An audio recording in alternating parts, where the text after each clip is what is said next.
الصلاۃ خیر من النوم۔ فوراً اٹھے امام شافعی، وہی نماز پڑھ کے واپس آئے، ناشتہ لگ گیا، ناشتہ کرتے ضرورت سے زیادہ کیا ہے، بیٹی پھر بھی دیکھ رہی، اس نے رات تہجد بھی نہیں پڑھی اور کھانا بھی پھر زیادہ کھایا۔ امام شافعی کھانا کھاتے کھاتے اپنی داستان شروع کر لی، بیٹا احمد تو نے دیکھا تھا جب میں تیرے گھر آیا تو میرا رنگ جو ہے پیلا ہوا تھا؟ ہاں جی استاد جی، رنگ پیلا تھا، ہونٹ خشک تھے۔ کہتے جب میں تیرے گھر آیا تو میرے رستے میں میری جیب کٹ گئی، زیادہ راہ لٹ گیا، تو میں نے کسی سے سوال کرنا پسند نہ کیا، بھیک مانگنی پسند نہ کی۔ میں کشتی میں بیٹھا تھا تو کسی نے ترس کھا کے مجھے روٹی کا ایک نوالا دیا، کسی نے 2 روٹیاں دی، کسی نے 3 دی، تو میں نے ایک ہی نوالا کھایا، دوسری سے بھی ایک ہی کھایا، تیسری سے بھی ایک۔ کہتے ہیں استاد جی آپ نے کون سی بھیک مانگی؟ انہوں نے مرضی سے دیے تو آپ بھی کھا لیتے، کوئی بات نہیں تھی، پیٹ بھر کے کھاتے۔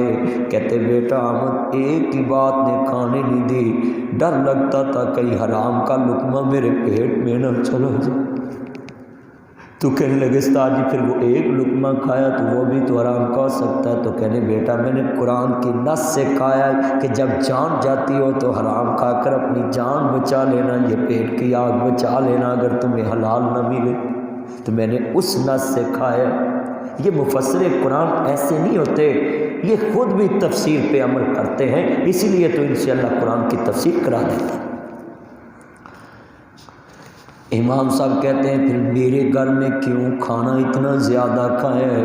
کہتے بیٹا احمد اس لیے زیادہ کھایا ہے، ضرورت سے بڑھ کر کھایا کہ پیٹ کی آگ بجھ جائے، صرف اسی شرط پہ کھایا جس کے پاس پیغمبر کی دین کی امانت ہے، حدیث رسول، جو رسول خدا کی امانت میں خیانت نہیں کرتا وہ کسی کی امانت میں بھی خیانت نہیں کرتا۔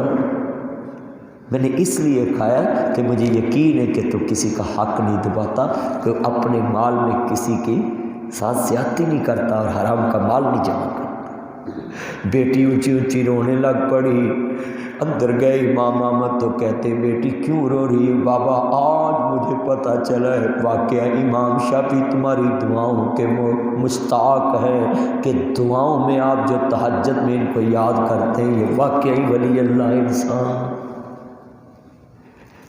یہ تھا اللہ والوں کا کردار، ان کا گھر، ان کی زندگی، وہ امانت کو امانت سمجھتے تھے، وہ ڈر ڈر کے وَلِمَنْ خَافَ مَقَامَ رَبِّهِ جَنَّتَانِ، اللہ کہتا ہے ان کے لیے 2 جنتیں ہیں۔ یہ کون لوگ تھے؟ سورۃ انفال، ان اللہ لا يحب الخائنین، کہ اللہ کہتا میں خائن سے محبت ہی نہیں کرتا۔ ایک مرود کی ٹوکری میں لے کر آتا ہوں کراچی سے، شیخ ابراہیم صاحب کی مسجد کے باہر کھڑے ہو جاتے ہیں اور منصف چن لیتا ہوں سردار صاحب کو اور یوسف قصوری صاحب کو، امیر سندھ، اور ساتھ میں کھڑا ہو کر اس ٹوکری کو پیسے بھی خود دوں گا، اس ٹوکری کے مرودوں کے مالک کو دے کر اٹھاؤں گا بھی خود اپنی مرضی سے ٹوکریوں میں سے ایک ٹوکری، اور رکھوں گا ادھر گلستان چوہر میں، اور ادھر رکھ کے اوکاڑوی صاحب ادھر رکھ کے حضور میں وہ اعلان کروں گا کہ 1 لاکھ روپیہ میں انعام دوں گا، اس ٹوکری کے بارے میں میں نے کوئی سوال کرنا ہے، جو پورا کرے گا اس کو 1 لاکھ انعام۔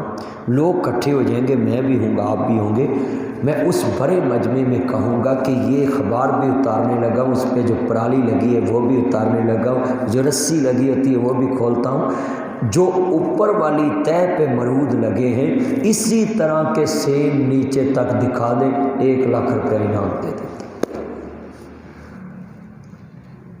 ایک 500,000 کے مرود ہیں، میڈ ان پاکستان ہے، ہم پاکستان کو اسلام کا قلعہ کہتے ہیں، اور اس قلعے میں مرودوں کی ٹوکری ایک جیسی نہیں مل سکتی، تو دین خالص کیسے مل سکتا ہے؟ تو دین خالص تب ملے گا جب ہم خالص دین پہ عمل کریں گے، اور ہمارے کردار سے ملے گا جس کا تول اور بول ایک جیسا ہو جائے گا، لوگ کہیں گے یار اس کا اسلام بھی اچھا ہے، اس کا مذہب بھی اچھا ہے، اس کا مسلک بھی اچھا ہے، میں یہ اختیار کرنے لگا۔ اللہ کے رسول کو لوگوں نے صادق امین کہا ہرقل بادشاہ آخری بات ہے، اجازت چاہتا ہوں، جو کردار ہے وہ کبھی مرتا نہیں۔ ان کے بچے کی میں نے بات سنائی ہے کہ اس نے بولا بابا مجھے اعتکاف کر لینے دو اور اگلی دفعہ میں آپ کو نہیں بولوں گا۔ یہ اس کا کردار ادھر بول رہا ہے، اس کے منہ سے نکلے الفاظ بول رہے ہیں، زبان تو بولنے سے چپ ہو گیا، اب تو قبر میں سویا ہوا، مگر اس کے بچے کے جو الفاظ ہیں وہ میری زبان پہ آ رہے ہیں اور اتنے لوگ سن رہے ہیں، کانوں میں جا رہے ہیں۔ کردار کی خوشبو پہنچتی ہے ہر جگہ، انسان نہیں پہنچتا۔ کردار جو ہے مرنے نہیں دیتا انسان کو۔ ہرقل کہنے لگا بھی کدھر آئے ابو سفیان اس دور کے میرکا سے تعلق رکھتا تھا۔ اس دور کے میرکا کون تھا؟ کیسر و کسریٰ تھا، اور ان سے تعلق تھے، اتنے سورسز رائے ابلاغ تھے ان کے پاس، وہ پہنچ گئے۔ اور کس کے لیے پہنچے؟ آپ کو میں سوچنے پہ مجبور کر دوں گا یہ بات کر کے، وہ کافر ہو کر اپنے دین سے کتنا مخلص تھا، چودھری بھی تھا۔ ہمارے چودھریوں کے پاس تو دین کے لیے ٹائم نہیں نا، ان چودھریوں کے لیے تو اپنے رسہ گیروں کے لیے ٹائم ہوتا ہے، مگر وہ جو چودھری تھے ان کو اپنے دین کے لیے بھی پیار ہوتا تھا، ٹائم ہوتا تھا۔ کہاں گئے؟ ہرقل کے پاس، اور بادشاہ کو کہتے ہیں کہ ہمارا مکہ میں ایک آدمی آیا ہے، وہ ہے ہمارے خاندان سے ہی، مگر وہ کہتا ہے اللہ کو ایک مان لو، اس کے سوا کچھ نہیں، اور مجھے اللہ کا رسول مان، پروفٹ مان لے، ایلچی مان لے، پیغام رسانی کرنے والا پیغمبر مان، رسول مان۔ تو کہتے ہیں کہ خطرہ ہے کہ وہ آپ تک بھی نہ پہنچ جائے، تو آپ بچ کے رہنا، میں ادھر آیا، مخالفت کرنے گیا ہے، جان بھی لگایا، مال بھی لگایا اور ٹائم بھی لگایا۔ چودھری بھی ہے، جان بھی لگایا، مال بھی لگایا اور ٹائم بھی لگایا۔ یہاں ہمارے مسجد میں جو کروڑ پتی ہو جائے وہ کہتے ہیں چھوڑو یار یہ مولویوں کا کام، مولوی صاحب میرے پاس پیسے لے لو صفوں کے لیے، مگر مجھے نہ بولنا کہ ادھر بیٹھو یا کوئی اشتہار لگانے جاؤ۔ آپ کے کسی کروڑ پتی کو لاؤ، میں دیتا ہوں ₹1,00,000 نام، اس کو بولو پورے کراچی میں اشتہار دیواروں پہ لگانا، دین کا کام لگا کے دکھائے۔ تو یہ اس دور کا کروڑ پتی تھا، مکے کا سب سے بڑا سردار، جس نے خبیب بن عدی کو سولی پہ چڑھایا تھا، اور جہاں مسجد عائشہ ادھر ہی وہ سولی لٹکائی تھی، مسجد عائشہ کی طرف ہی وہ خبیب بن عدی کو جو ہے نا سولی پہ لٹکایا تھا۔ تو یہ ابو سفیان کیا کہتا ہے کہ وہ ہمارا بھتیجا ہے۔ تو بادشاہ بڑے دنا ہوتے ہیں، تو کہنے لگا یہ مجھے بتاؤ کہ جس نے یہ دعویٰ کیا اس نے کبھی جھوٹ بولا؟ کہتے ہیں دشمن بھی کم ظرف نہ کسی کو ملے۔ کہنے لگا ہاں مال بھی اپنا خرچ کر کے آیا ہوں، ٹائم بھی اپنا لگایا، جان بھی اپنی لگائی، بات تم نے کیا پوچھ لی ہے؟ وہ دشمن ضرور ہے میرا، مگر سن لے بادشاہ اس جیسا پورے مکے میں صادق بھی کوئی نہیں، امیر بھی کوئی نہیں کا۔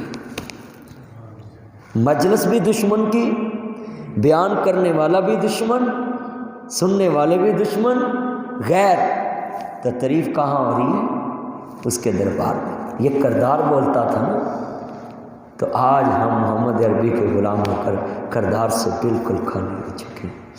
کہ محمد سے وفا تو نے تو ہم تیرے ہیں، یہ جہاں چیز ہے کہ لوح و قلم تیرے ہیں، بس یہ غازی یہ تیرے پراسرار بندے جنہیں تو نے بخشا ہے ذاکر خدائی، خدا کے آزاد بندوں کی نہ یہ دنیا نہ وہ دنیا، یہاں جینے پہ پابندی وہاں مرنے پہ پابندی۔ جب انسان یہاں اللہ کے لیے جینا شروع کر دے تو اللہ کہتا آخرت میں نے اس کے لیے موت ختم کر دی، ہمیشہ کے لیے زندگی بنا دی۔ اللہ ہمیں اس پہ عمل کی توفیق عطا فرمائے۔ میں اپیل کرتا ہوں امیر سندھ سے کہ وہ دعا کرائیں حضرت صاحب کے بیٹے کے لیے بھی اور سبھی کے لیے اور ملک پاکستان کے لیے۔